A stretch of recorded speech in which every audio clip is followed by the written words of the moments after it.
भारत के आसमान की सुरक्षा के लिए एक ऐसी ढाल मौजूद है जो दिखाई नहीं देती, लेकिन अविश्वसनीय रूप से शक्तिशाली है। आज हम इसी ढाल की परतों को एक-एक करके खोलेंगे और समझेंगे कि ये सिर्फ हथियारों का ढेर नहीं, बल्कि तकनीक और रणनीति का एक बेहतरीन मेल है। चलिए एक सीन कल्पना करते हैं। आसमान में अचानक दर्जनों मिसाइलें और ड्रोन्स का एक झुंड गरजता हुआ आता है। उनका निशाना क्या है? देश के अहम सैन्य ठिकाने और हमारे सीमावर्ती इलाके। मतलब ये एक बहुत ही सोची समझी और खतरनाक चाल है। लेकिन तभी कुछ ऐसा होता है जिसकी उम्मीद हमलावर ने बिल्कुल नहीं की थी। इससे पहले कि एक भी मिसाइल या ड्रोन अपने टारगेट के पास पहुंच पाता, पूरे के पूरे हमले को हवा में ही नाकाम कर दिया जाता है। नतीजा ये कि एक भी निशाना नहीं लग पाता, सब जीरो।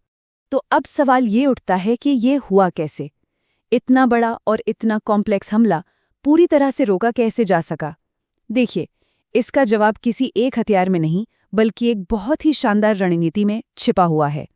तो आइए इस ढाल की परतों को समझना शुरू करते हैं। भारत की हवाई सुरक्षा कोई एक अकेली दीवार नहीं है, बल्कि ये एक मल्टी लेयर्ड, मतलब कई परतों वाली सुरक्षा है। और यहाँ हर परत का एक खास काम है। इसकी सबसे बाहरी और सबसे मजबूत परत है रूस का बनाया हुआ S-400 सिस्टम। इसे हमारी रक्षा की पहली लाइन कह सकते हैं, जिसे सबसे दूर से आने वाले और सबसे बड़े खतरों को रोकने के लिए ही डिजाइन किया गया है। S-400 की आंखें, यानी इसका रडार, बहुत ही ज्यादा तेज है। ये 600 किलोमीटर दूर तक देख सकता है। इसका मतलब ये हुआ कि दुश्मन के फाइटर जेट्स, बैलिस्टिक मिसाइलें या फिर चुपके से आने वाली क्रूज मिसाइलों का पता ये उनके लॉन्च होने के कुछ ही देर बाद लगा लेता है। और बात सिर्फ देखने तक ही सीमित नहीं है।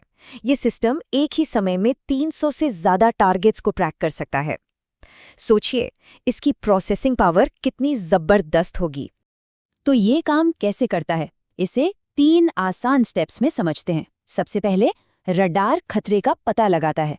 इसके बाद कमांड पोस्ट, जो इस सिस्टम का दिमाग है, वो ये तय करता है कि किस टारगेट से कितना खतरा है और उसके लिए कौन सी मिसाइल सही रहेगी। और आखिर में मोबाइल लॉन्चर को कमांड मिलता है और वो सही मिसाइल लॉन्च कर देता है। और ये जो कमांड पोस्ट है ना, ये बहुत स्मार्ट है। इसके पास चुनने के लिए 4 अलग-अलग तरह की मिसाइलें होती हैं। क्या टारगेट 400 किलोमीटर दूर है या सिर्फ 40 किलोमीटर? ये सिस्टम हर खतरे के लिए एकदम सही मिसाइल चुनता है।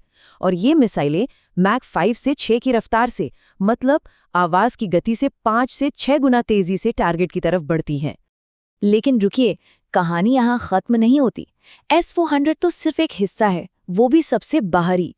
चलिए अब जरा अंदर की परतों की तरफ बढ़ते हैं, जो भारत में ही बनी हैं और इस रक्षा कवच को और ज्यादा मजबूत बनाती हैं। देखिए, यहाँ एक बहुत सीधी सी बात समझने वाली है। हर छोटे मोटे खतरे के लिए S-400 की महंगी मिसाइल का इस्तेमाल करना तो वैसा ही हुआ जैसे 5 रुपए की चीज के लिए 100 रुपए खर्च कर देना। ये ना तो रणनीतिक तौर पर सही है और न ही आर्थिक तौर पर। इसीलिए अलग अलग खतरों के लिए अलग अलग सिस्टम है। और इसी जरूरत को पूरा करता है DRDO का बनाया हुआ हमारा अपना स्वदेशी आकाश सिस्टम। जहां S-400 लंबी दूरी पर नजर रखता है, वहीं आकाश 70 किलोमीटर तक की मीडियम रेंज के खतरों को संभालता है। दोनों का अपना अपना रोल है और दोनों मिलकर इस ढाल को पूरा करते हैं। अच्छा, अब बात करते हैं आज के दौर के सबसे नए और चालाक दुश्मन की, छोटे ड्रोन। इनसे निपटना एक बिल्कुल अलग चुनौती है और इसके लिए एक बहुत ही खास तरह के सिस्टम की जरूरत होती है। ड्रोन से निपटने का पहला तरीका है RF जैमर।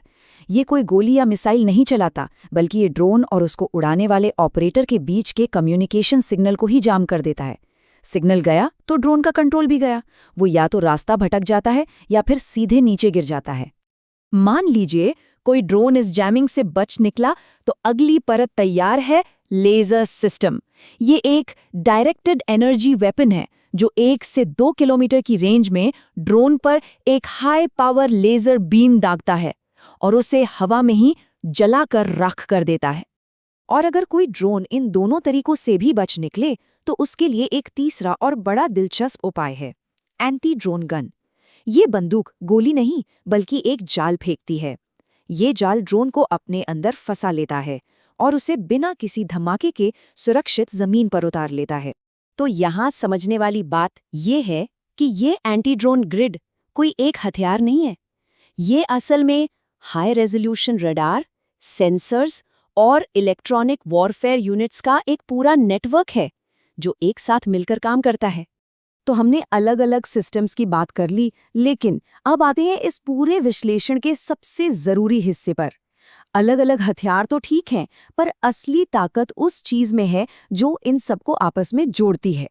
इस पूरे सुरक्षा ढाल की असली शक्ति किसी एक मिसाइल, एक रडार या एक गन में नहीं है, बल्कि असली शक्ति इस बात में है कि S-400, आकाश और ये ड्रोन ग्रिड, ये सभी सिस्टम एक दूसरे से जुड़े हुए हैं।